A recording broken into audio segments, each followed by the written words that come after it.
Alright guys, आप देख सकते हैं मेरी स्क्रीन पर एक एडवर्टाइजमेंट ओपन है जो कि है nuclear power corporation of India limited का, जिसे हम शॉर्ट फॉर्म में NPCIL भी बोलते हैं। ठीक है, तो इन्होंने एक एडवर्टाइजमेंट जारी किया है HRD डिपार्टमेंट ने इसके। तो इसके बारे में हम सारे डिटेल में हम बात करेंगे इस वीडियो में। यदि आप चैनल पर नए हो तो चैनल को सब्सक्राइब कर लेना, बेल आइकन प्रेस कर लेना, जिससे कि मेरी आने वाली वीडियो आप तक पहुंच सके। ठीक है, और वीडियो को ज़्यादा से ज़्यादा प्यार दिखाना, लाइक कमेंट शेयर करना। ठीक है, तो वीडियो को ज़्यादा लंबी ना खींचते हुए हम चलते हैं एडवर्टाइजमेंट की तरफ, देखते हैं क्या क्या दिया हुआ है इसमें। तो आप देख सकते हैं यहाँ पर nuclear power corporation of India limited का एक एडवर्टाइजमेंट ओपन किया हुआ है मैंने। तो आप जो फॉर्म को भर सकते हैं वो आप 16 जुलाई से भर सकते हैं, जो कि आज ही है। मैं 16 जुलाई को ये शूट कर रहा हूँ वीडियो। 10 बजे से आपके फॉर्म भरने स्टार्ट हो गए हैं और लास्ट डेट जो आपकी रहेगी वो रहेगी 5 अगस्त शाम को, यानी 16 यानी कि 4 बजे तक। ठीक है, तो 5 अगस्त आपकी लास्ट डेट है शाम को 4 बजे तक। इससे पहले पहले आप फॉर्म को भर सकते हैं। ठीक है, तो चलते हैं देखते हैं आगे क्या क्या दिया हुआ है। NPCIL a premier central public sector enterprise under the administrative control of department of atomic energy. एक NPCIL है जो कि मैंने आपको भी बताया, जो कि सेंट्रल पब्लिक सेक्टर एंटरप्राइज है, जो एडमिनिस्ट्रेटिव जिसका प्रशासन जो कंट्रोल है वो है department of atomic energy, government of India के तहत। ठीक है, तो इन्होंने एक एडवर्टाइजमेंट जारी किया है जो कि है NPCIL invites online application from the eligible Indian citizen for the following post challenging spectrum of responsibilities, जो कि नीचे दी हुई है वैकेंसी और पोस्ट पदों के नाम। इन्होंने इस वैकेंसी के अंदर एक एडवर्टाइजमेंट जारी किया है। तो देखते हैं कौन कौन से वो पद हैं, कौन कौन सी पोस्टें हैं। सबसे पहले यह है नर्स A ग्रेड की। इसमें एक ही वैकेंसी है। ठीक है, जो कि मेरे ख्याल से बैकलॉग वैकेंसी है। ठीक है, तो दूसरी है कैटेगरी 1 स्टेपेंडरी ट्रेनी साइंटिफिक असिस्टेंट की, जिस diploma holder engineering science graduate होने चाहिए इसमें। तो इसमें आपकी टोटल जो वैकेंसी है वो 10 है करंट वैकेंसी, और बैकलॉग में 2 है, टोटल 12 वैकेंसी है। और कैटेगरी 2 में स्टाइपेंडरी ट्रेनी में टोटल 59 वैकेंसी करंट में है, एक इसकी बैकलॉग वैकेंसी है, टोटल 60 वैकेंसी है। एक्सरे टेक्नीशियन एक वैकेंसी है।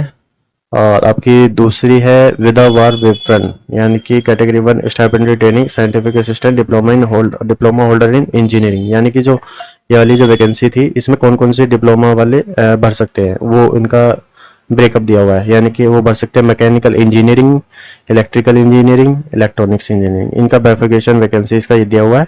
वीडियो पॉज करके आप देख सकते हैं। हालांकि इस PDF का लिंक भी मैंने डिस्क्रिप्शन बॉक्स में दिया हुआ है, आप वहां से जाके डाउनलोड करके भी देख सकते हैं इसको। ठीक है, और दूसरा है BSc फिजिक्स का बाइफिकेशन वैकेंसी इसका ये दिया हुआ है ब्रेकअप।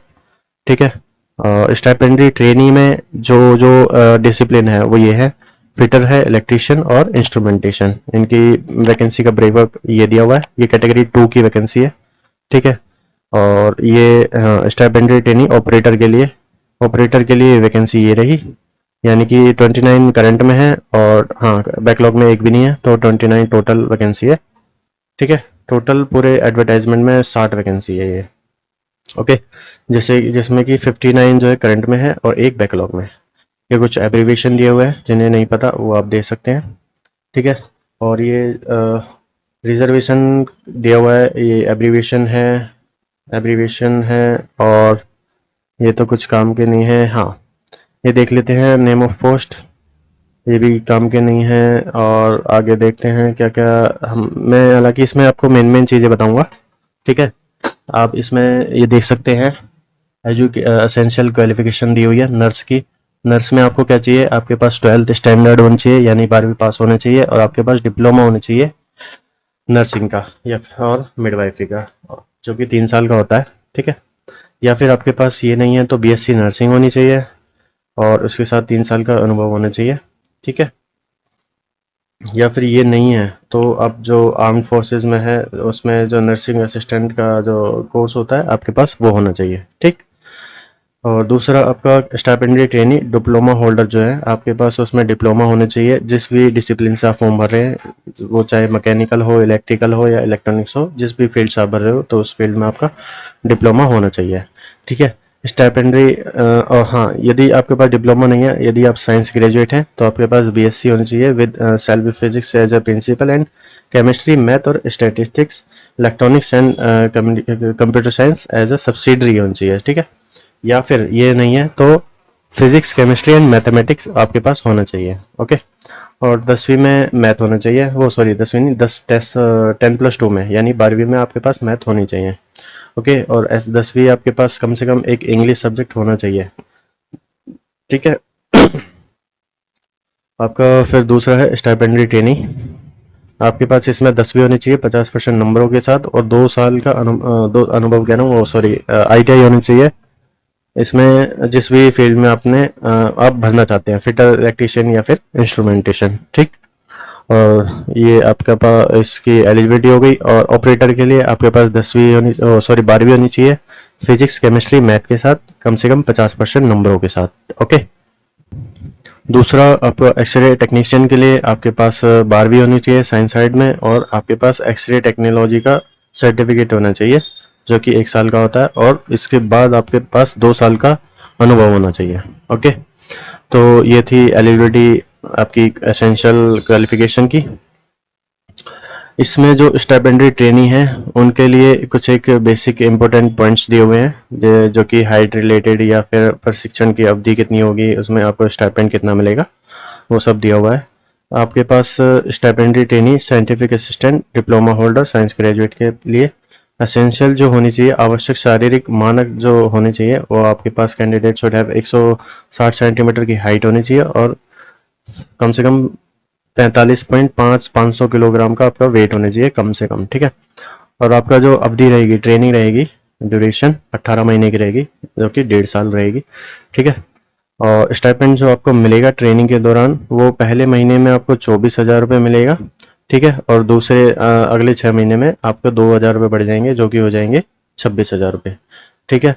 जो चयनित उम्मीदवार होंगे यानी कि जो भी क्या नाम है, जिनका भी सिलेक्शन होगा, वो उनको बॉन्ड साइन कराया जाएगा, जो कि दिए जाने वाले बॉन्ड की अवधि प्रशिक्षण अवधि की 3 गुना या अधिकतम 5 वर्ष होगी, जो अधिकतम 5 वर्ष होगी या फिर 3 वर्ष होगी, ठीक है। और दूसरा, स्टाइपेंडरी ट्रेनिंग और ऑपरेटर के लिए कम से कम ये दक्षता होनी चाहिए आपके पास, यानी कि 160 सेंटीमीटर की लंबाई और 45.5 किलो आपका वजन होना चाहिए। इसमें जो आपका रहेगी ट्रेनिंग और ड्यूरेशन 2 साल की रहेगी। इसमें आपका स्टाइपेंड 20,000 रुपये रहेगा, दूसरे साल में 22,000, ठीक है। और इसमें भी बॉन्ड वाला सिस्टम तो सब सेम ही है, ठीक। आयु सीमा की बात कर लेते हैं, तो नर्स में आपकी 18 से 30 साल की उम्र होनी चाहिए। तो इसमें आपका लेवल 6 की वैकेंसी है, ये 44,900 रुपये आपकी बेसिक बनेगी। इसके बाद आपके भत्ते वत्ते लगा के अच्छी खासी एक सैलरी बन जाएगी, ठीक है। स्टाइपेंडरी ट्रेनिंग में आपके पास 18 से 25 साल की उम्र होनी चाहिए, और उसमें आपकी लेवल 6 की वैकेंसी रहेगी। आपकी 35,400 आपकी सैलरी रहेगी। स्टाइपेंडरी ट्रेनिंग ऑपरेटर में 18 से 24 की आपकी एज होनी चाहिए, और 21,700 आपकी लेवल 3 की वैकेंसी है, 21,700 आपकी बेसिक बनेगी।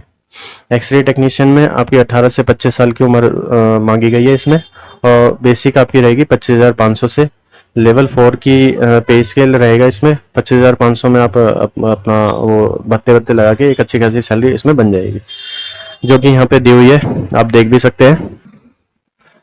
आपको बैकग्राउंड में एक नॉइज सुनाई दे रही होगी, कृपया इसको अनदेखा करें, अनसुना करें, क्योंकि थोड़ा सा दिक्कत चल रही है अभी। तो हम यहाँ पे ये इन्होंने एक फाइनल सैलरी दी हुई है, जो भी आपकी फाइनल जो बनेगी आपकी, जो कि नर्स में आपकी 67,350 रुपये बनेगी, और साइंटिफिक असिस्टेंट बी ग्रेड में 53,100 बनेगी, टेक्नीशियन में 32,550, और एक्सरे टेक्नीशियन में 38,250 रुपये, जो कि एक बहुत ही अच्छी सैलरी है।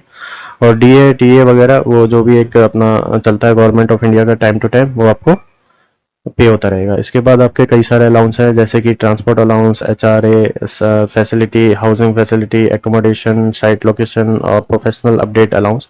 तो ये आपको अलाउंस मिलेंगे। और इसके बाद ये जो भत्ते हैं, फैसिलिटीज़ है, एम्प्लॉय बेनिफिट जो है वो आपको ये मिलेंगी, जैसे कि cable TV, mobile phone, newspaper और facility, children with in township. तो ये सब आपको फैसिलिटी मिलने वाली है आपकी। कैंटीन फैसिलिटी और इंसेंटिव की फैसिलिटी और लोन एंड एडवांसेस और रिटायरमेंट के बेनिफिट्स, ये सब दिए हुए हैं, ठीक है। जो रिलैक्सेशन आपका जो रहेगा वो SC/ST के लिए अपर एज लिमिट में रिलैक्सेशन की बात कर रहा हूँ मैं। SC/ST के लिए 5 साल रहेगा, OBC के लिए 3 साल, ठीक है, और भी बाकियों के लिए आप देख सकते हैं। ओके, तो ये थी कुछ जानकारी जो कि NPCL के अंदर जो वैकेंसी है उसके बारे में। प्लेस ऑफ पोस्टिंग की बात कर लेते हैं आपकी, जो कि रहेगी नरोरा में। Place of posting will be Narora atomic power station NPCL। However the post carry with it liability to be transfer to any unit. जो कि अब प्लेस ऑफ पोस्टिंग आपकी नरोरा में है। नरोरा यानी कि जो आपने बहुत से लोगों ने देखा होगा, जो भी मेरी वीडियो देख रहे हैं, बुलंदशहर के अंदर है, जिला बुलंदशहर पड़ता है यूपी में। तो वहाँ पे एटॉमिक पावर स्टेशन है, ठीक है, तो वहाँ पे आपकी पोस्टिंग मिलेगी। और यदि आपको कहीं और दूसरी यूनिट या साइट में यदि हेडक्वार्टर में जरूरत पड़ती है तो वहाँ पे भी आपको भेजा जा सकता है, ठीक है। तो नर्स का जो चयन प्रोसीजर है वो आपको ये दिया हुआ है। पहले प्री होगा, फिर उसके बाद एडवांस होगा, फिर उसके बाद आपकी स्किल टेस्ट होगा। और स्टाइपेंडरी ट्रेनिंग में आपको लिखित होगी परीक्षा यानी कि रिटर्न, और फिर आपका इंटरव्यू होगा, जो कि इसमें 1.5 घंटे का समय दिया जाएगा, ठीक है। और OMR दिस ये OMR पे भी हो सकता है और CBT भी हो सकता है, यानी कंप्यूटर बेस्ड टेस्ट भी हो सकता है।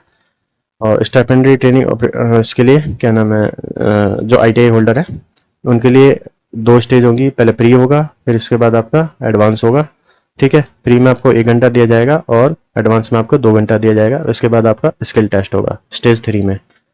जो स्टाइपेंडरी ट्रेनिंग ऑपरेटर है उसमें भी आपको सेम है, ठीक है। एक्सरे टेक्नीशियन में आपका पहले प्री होगा, फिर एडवांस होगा, फिर स्किल टेस्ट होगा, ठीक है। क्वेश्चन पेपर जो होगा वो बाइलिंगुअल होगा, हिंदी और इंग्लिश दोनों लैंग्वेज में होगा। और जो सिलेबस है वो आपको ये दे सकते हैं यहाँ पे, ठीक है। और मैं तो यही कहूँगा कि यदि आप फॉर्म भरने से पहले इसको एक बार इत्मीनान से एकदम आराम से खाली बैठ के एकदम पढ़ लेना, ठीक है। तो ये थी कुछ जानकारी NPCL के की वैकेंसी के अंदर, ठीक है।